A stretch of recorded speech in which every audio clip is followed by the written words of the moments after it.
Ministerios Buscando de Dios presenta al pastor Jorge Hernández Toca con un consejo de la palabra de Dios.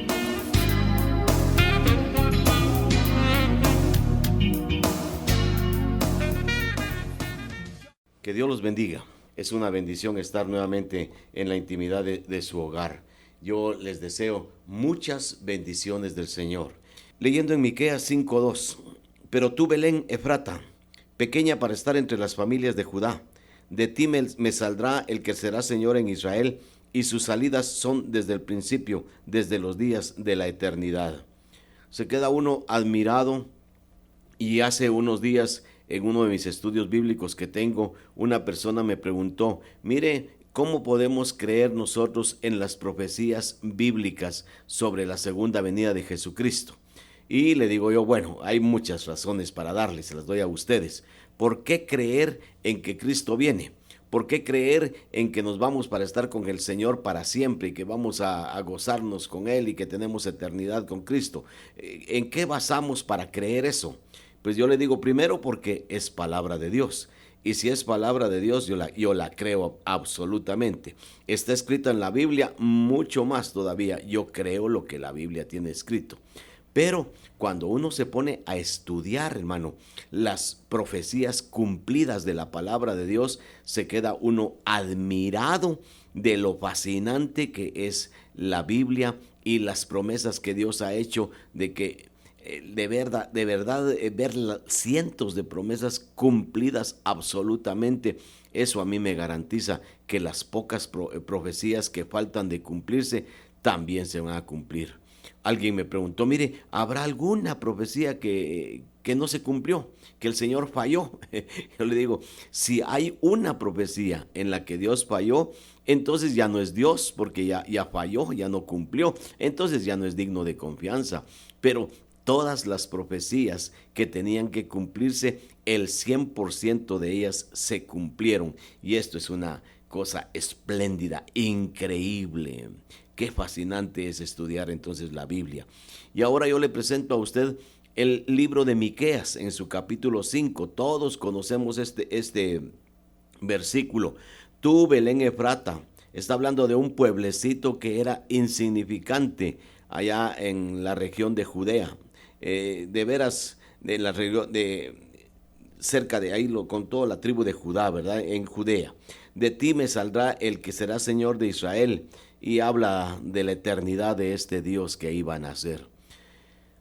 Cuando los Reyes Magos, todos sabemos la historia, fueron, y cuando hablamos de Reyes Magos, hablamos de personas inteligentes, estudiosos, y que sabían de que había una estrella diferente que les estaba guiando y habían estudiado la venida del Mesías, y entonces van buscando, preguntando dónde podían encontrar al rey de los judíos.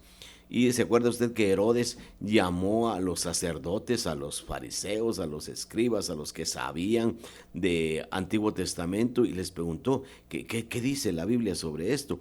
Y ellos inmediatamente le dijeron, en Belén de Judea, el Mesías tiene que nacer en Belén, porque el profeta Miqueas lo anunció, y si lo dijo Miqueas, tiene que cumplirse. Y entonces, leyendo usted Mateo capítulo 2 o Lucas capítulo 2, usted se da cuenta que ahí está la noticia del cumplimiento de esta profecía. Pero Miqueas ya lo había anunciado. Y Miqueas lo dijo con 750 y pico de años de anticipación que el Mesías iba a nacer en Belén. Y yo quiero contarle a ustedes esto fascinante, esta historia, ¿verdad? De cómo las profecías de Dios se cumplen absolutamente. Y usted ahora va a retornar conmigo a la historia bíblica cuando Dios se le aparece a la Virgen María y le dice que va a quedar embarazada, pero no por intervención humana, porque ella dice, ¿cómo voy a quedar embarazada si yo no conozco varón, si soy virgen? Y el Señor le dice, es que no va a haber intervención humana, sino que va a ser el Espíritu Santo el que va a hacer sombra sobre ti. Y usted sabe que la Virgen María quedó embarazada del Espíritu Santo. Incluso cuando José se dio cuenta que su prometida estaba embarazada, quiso dejarla porque él pensó que su prometida lo había engañado, lo había traicionado, y él, en lugar de difamarla y hacerlo público para que la mataran a pedradas, él simplemente desea salir huyendo para no hacerle daño, hasta que el Espíritu Santo también le viene a hablar y le dice: no, no tengas pena, tómala como esposa, porque lo que en ella es engendrado no es de varón, sino que es de Dios. Y ahí usted recuerda toda la historia. Y entonces José tomó a María como su esposa y ya vivieron cuidándola. Aún la Biblia dice que él no tuvo ninguna intimidad con su esposa. Él la respetó todo ese tiempo hasta después de que naciera el niño.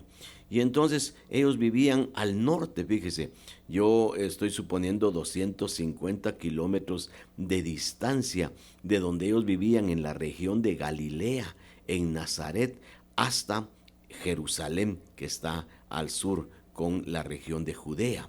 Y a la par de Jerusalén, en la región de Judea, está el pueblecito pequeño, insignificante, sin mucha importancia en aquel tiempo, llamado Belén, una aldea sencillita. Y no lo digo por menospreciar, simplemente era una aldea que pues nadie pensaba en ella. Pero Miqueas anticipó que ahí iba a nacer el Salvador. Bueno, imagínese usted que la Virgen María principia a formarse el niño dentro de su ser, y principian a pasar los meses y llegan ya 8 meses y medio. Estoy hablando, no dice la Biblia, solo dice el tiempo que debería dar a luz. Y entonces la Virgen ya estaba para dar a luz a su hijo, ya se estaba cuidando, esperando que llegara ese momento. ¿Cuándo?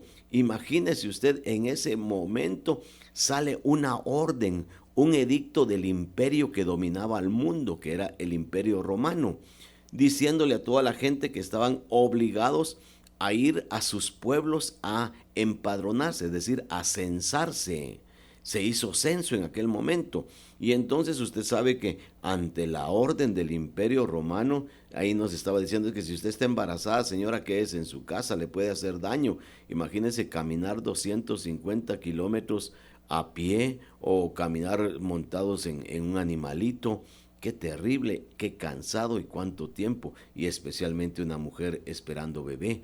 Así es que, de todos modos, la orden vino y la gente tenía que cumplir, o estaba expuesta a que le mataran por su irresponsabilidad ante el imperio. Y entonces José, que había nacido en ese pueblecito de Belén, y su esposa, que también habían nacido en ese pueblecito, tienen que caminar o encaminarse hacia ese pueblo urgentemente para que cumplir las órdenes del imperio. Y resulta que cuando llegan, todos cansados, todos agotados, sucedió que llegó el momento en que la Virgen tenía que dar a luz a su bebecito. Y resultó que fue en Belén. Y sabemos la historia, que cómo costó, que no había un lugar donde hospedarse. ¿Por qué no había lugar? Primero, porque era un pueblo pequeño. Y segundo, porque mucha gente estaba visitando todos los pueblos para empadronarse, porque la orden del imperio era apremiante. Así es que José y María no encontraron dónde, buscaron una cueva donde había un pesebre, trataron de ubicar un poquito, acomodar, para que ahí pudieran poner al niño. Pero lo que les quiero hablar es lo fascinante de las profecías del Señor. Cómo en una manera maravillosa, hermano, Dios movió todos los instrumentos, utilizando incluso al imperio impío de Roma para que se cumpliera su profecía. José y María, ellos no estaban pensando: hay que ir a Belén para que nazca el niño. El niño que tenemos nosotros es el Mesías. Aunque ellos oyeron las palabras del ángel, aunque sabían que era de Dios lo que iba a nacer, ellos no tenían la total claridad de lo que estaba sucediendo y de que ese niño tenía que nacer en Belén. Eso no se los dijo el ángel, porque si no, se hubieran encaminado con tiempo hacia aquel lugar para prepararse y para esperar con tranquilidad el nacimiento del bebé, pero ellos no estaban esperando eso. De seguro que en la ciudad donde vivían, en la casa que tenían, ahí estaban esperando que llegara el momento del nacimiento de su bebé, pero la profecía de Miqueas tenía que cumplirse. Y hermanos, se cumplió, porque Jesucito, nuestro Salvador, nació en Belén, una aldea pequeñita de la región de Judea. Hoy hablamos de Belén, toda la gente quiere conocer a Belén, todos los turistas van para ver el lugar, aparentemente que lo saben, donde nació el Señor Jesús y cuántas cosas, ¿verdad? Pero esto ya es un asunto turístico, ya Belén se volvió famoso, ese pueblo. Pero la profecía de Miqueas es maravillosa y estoy de veras asombrado y agradecido con Dios de que nos muestra tantas profecías cumplidas a la perfección y que nos garantizan que el Dios que tenemos es un Dios de verdad. Yo quiero pedirle a usted, en el nombre del Señor Jesús, quiero suplicarle a usted, en el nombre de Jesucito, por favor, que confíe en el Señor. No sé qué problema está pasando, no sé qué situaciones está atravesando, pero quiero decirle en el nombre de Jesús que usted tiene a un Dios maravilloso, el mismo Dios de Miqueas, el mismo Dios lleno de poder que quiere bendecirle. Así es que por favor reciba la bendición, reciba esa promesa de su Señor de que estará con usted para bendecirle. Ánimo, levante su ánimo. Si pasa por luchas, por problemas, levante su ánimo en el nombre de Jesús, porque tenemos a un Dios maravilloso que todo lo que promete lo cumple, y Él ha prometido bendecirnos y claro que desea hacerlo. Dele gloria a Dios, dele mucha alabanza y mucha gratitud al Señor. Señor, te agradecemos por tus bendiciones. Les deseo mucha bendición a cada uno de ustedes. Que Dios me los bendiga abundantemente. Ministerio Buscando de Dios presentó la palabra de Dios en labios del pastor Jorge Hernández Toca.